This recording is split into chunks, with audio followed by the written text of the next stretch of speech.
আমরা একবার 5 তারিখ থেকে এই পরিবর্তন যাত্রার জন্য আমরা প্রচার করেছি ভাঙড় বিধানসভায় 5 তারিখ থেকে আমরা সাধারণ মানুষের কাছে আমরা পৌঁছেছি, বাড়ি ডোর টু ডোর যেটা পৌঁছানো। আমরা এটা শাসক দল না হলে তো এগুলো হয় না। শাসক দলই তো পরিকল্পনা অফিস যতটা উন্নয়ন আসছে, এই যে রাস্তাঘাট থেকে সমস্ত উন্নয়ন তো সমস্ত নিচু স্তরে নামাচ্ছে না।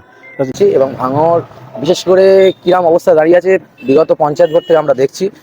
সারা ইলেকট্রনিক মিডিয়া দেখাচ্ছে ভাঙড়ের যে পরিবর্তন যাত্রা সারা পশ্চিমবঙ্গ জুড়ে হয়েছে, ভাঙড়েও তার ব্যতিক্রম হয়নি। কিন্তু ভাঙড়ে ব্যাপক পরিমাণে আমরা উৎসাহ পেয়েছি, মানুষের সাড়া পেয়েছি যে মানুষ পরিবর্তনের অপেক্ষায় আছে। ঠিক আছে। রাত পরেই ব্রিগেডের নরেন্দ্র মোদীর সভা, আপনারা কতটা প্রস্তুতি নিচ্ছেন, কতটা প্রস্তুতি রয়েছেন? দেখুন, আমরা একবার 5 তারিখ থেকে এই পরিবর্তন যাত্রার জন্য আমরা প্রচার করেছি ভাঙড় বিধানসভায় 5 তারিখ থেকে আমরা সাধারণ মানুষের কাছে আমরা পৌঁছেছি, বাড়ি ডোর টু ডোর যেটা পৌঁছানো আমরা পৌঁছি পরিবর্তন যাত্রার মাধ্যমে। এছাড়াও আমাদের ভারতীয় জনতা পার্টির বিভিন্ন কর্মীরা তারা বিভিন্নভাবে প্রত্যেকটা বাড়ি আমাদের এই পরিবর্তন যাত্রার পরে 14 তারিখে মাননীয় প্রধানমন্ত্রীর যে সভা হবে সেই সভায় যাওয়ার জন্য আমরা সাংঘাতিকভাবে প্রস্তুতি নিয়েছি। এবং আমাদের এখান থেকে 12-14টা বাসে যাবে, বিভিন্ন হাতি গাড়িতে যাবে, তাছাড়াও যারা এই গাড়িতেও যেতে পারবে না তারা পাবলিক বাসেও তারা যাবে। এবং ভাঙড়ে আমরা অভূতপূর্ব সাড়া পেয়েছি এবং আগামীকালের এই ব্রিগেড প্যারেড গ্রাউন্ডের মিটিংয়ে যাওয়ার জন্য আমরা বিভিন্ন জায়গায় দেখছি পরিবর্তন যাত্রার যে সভা হচ্ছে সেই সভায় সিট অনেকটা ফাঁকা থেকে যাচ্ছে, সেই জায়গায় পরিবর্তনটা কতটা সম্ভব হবে বলে মনে করেন? একেবারে আপনারা কালকে রাত পোয়ালি বুঝতে পারবেন যে এইটা আমাদের ভারতীয় জনতা পার্টির ব্রিগেডের সভাটা কানায় কানায় পূর্ণ থাকবে। এবং আমরা যা আশা 10 লক্ষের ওপর আমাদের লোক হবে। আমাদের এমনি দক্ষিণ 24 পরগনা থেকেই তো আমাদের প্রচুর লোকজন যাবে। আপনারা দেখতে পাবেন কালকেই যে যারা এইসব বলছে মিথ্যে কথা, কালকে তা প্রমাণ হয়ে যাবে এবং আমাদের লোক উপচে পড়বে কালকে এবং স্বতঃস্ফূর্তভাবে মানুষ যাচ্ছে। এই যে আপনাদের ব্রিগেড সভা নরেন্দ্র মোদীর মাননীয় প্রধানমন্ত্রী নরেন্দ্র মোদী, সেই জায়গায় রাজ্যের মুখ্যমন্ত্রী মমতা বন্দ্যোপাধ্যায়কে আমন্ত্রণ করা হয়েছে, কী বলবেন? দেখুন, এটা পলিটিক্যাল সভা, সেটা পলিটিক্যাল ব্যাপারটা আলাদা, কিন্তু কিছু কিছু জিনিস থাকে যেটা হলো যে সরকারের কাজ, সরকারের রাস্তা উদ্বোধন হবে, সেখানে তো পশ্চিমবাংলার রাস্তা উদ্বোধন হবে, তা সেই হিসেবে পরিবহন দপ্তর মুখ্যমন্ত্রীকে আমন্ত্রণ করবে। এটা তো প্রোটোকল, এটা তো পশ্চিমবাংলা বাদ দিয়ে তো অন্য জায়গায় এটা হবে না।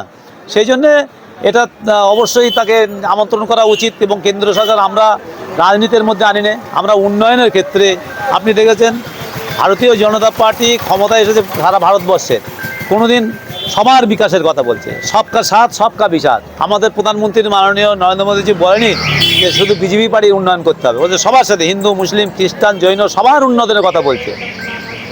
আমরা দেখেছি যে ভাঙড় থেকে বিভিন্ন কলকাতায় সভা হলে গেলে ভাঙড়ে অনেক শাসক দলের বাধা আসে, আপনাদের কি সেরকম কোনো বাধা আসে? দেখুন, আমরা পরিবর্তন যাত্রা করেছি, আমাদের তেমন কিছু বাধা আসেনি এবং আগামী দিনে আমরা যাব, আমার ধারণা যে আমাদের কোনো বাধা আসবে না। আর বাধা যদি আসে আমরা উপেক্ষা করে যাব।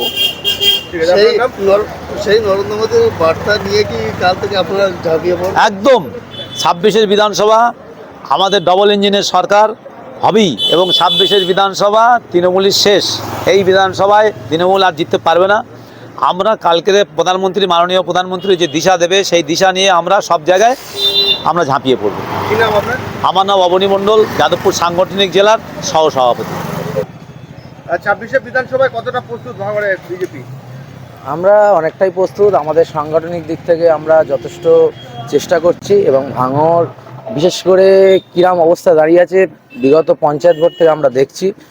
সারা ইলেকট্রনিক মিডিয়া দেখাচ্ছে, পঞ্চায়েতের নমিনেশন থেকে শুরু করে এখনও পর্যন্ত যে পরিমাণ বাধা বিরোধীদের উপর তৈরি করা হচ্ছে, তার মধ্যে দিয়ে আমাদের যথাযথ সম্ভব আমরা সাধ্যমতো আমাদের সংগঠন এগিয়ে নিয়ে যাচ্ছি এবং চেষ্টা করছি।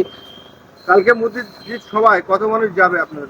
আমাদের এখনো পর্যন্ত 150-র উপর আশা আছে। এবার অনেকে আছে, ভয়ভূতর ব্যাপার আছে, তো অনেকের মতো যাবে, 200+ আশা করা যায়। এই যে পরিবর্তন যাত্রা, তোমার মণ্ডলে? হ্যাঁ, আমার মণ্ডলে, শুধু মানে ভাঙড় 3 নম্বর মণ্ডলে 200+ শিওর।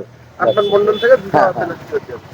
এই যে পশ্চিমবঙ্গে পরিবর্তন যাত্রা চলছে, আশা করেন কি যে 26-এ বিধানসভা? না, অবশ্যই মানুষ সব কিছু দেখছে, আপনার শিক্ষা থেকে সব কিছু, যে দুর্নীতি এর বিরুদ্ধে মানুষ দিকে দিকে আওয়াজ তুলছে এবং আগামী 26-এর নির্বাচন তৃণমূলের বিসর্জন সময়ের অপেক্ষা।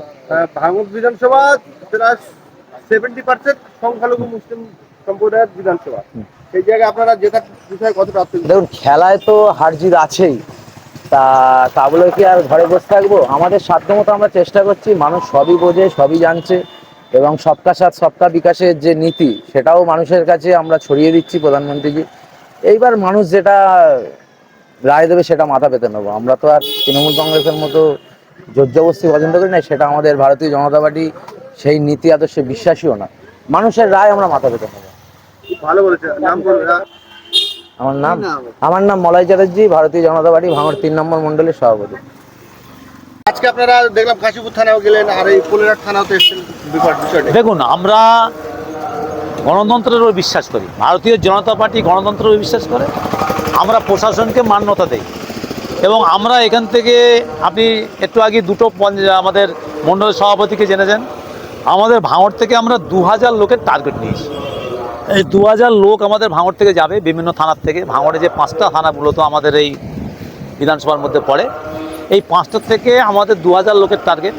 এই 2000 লোক বাসে করে যাবে, কেউ টোটোয় করে যাবে, কেউ ছোট হাতি করে যাবে, কেউ বাসে যাবে। তা যারা বাসে হাতি করে যাবে তাদেরকে আমরা যে যাচ্ছি, কোথা থেকে যাচ্ছি সেটাকে জানানোর জন্য আমরা থানাকে বড়োর সাথে কথা বলছি এবং থানাকে আমরা জানাচ্ছি। এতে থানা খুব ভালো আমাদের কোঅপারেশন করছে, মিথ্যে কথা বলবো না। এবং থানা তাদেরকে আমাদের জানানো যেমন কর্তব্য, তারাও বলছে যে আপনারা জানিয়ে আমাদের সাথে গেলে আমরাও আপনাদের আমরা ঠিকমতো ব্যবস্থা করতে পারবো। কোনো যাতে বিশৃঙ্খলা না ঘটে। আমরা বিশৃঙ্খলার একদম সম্পূর্ণ বিরুদ্ধে। আমরা চাই গণতান্ত্রিক উপায়ে এই সরকারকে পরিবর্তন করতে। কাশীপুর থানায় গেছিলেন? কাশীপুর থানা, পোলেরহাট থানায় আমরা এসেছি, ভাঙড় থানায় যাব, কেরসি থানায় যাব, কেন যাব না? আমরা প্রশাসনকে তো ছাড়া আমরা কোনো কাজ করবো না। প্রশাসনকে ইনফর্ম করে আপনারা মধ্যে সবাই আমরা সবাই যাবো।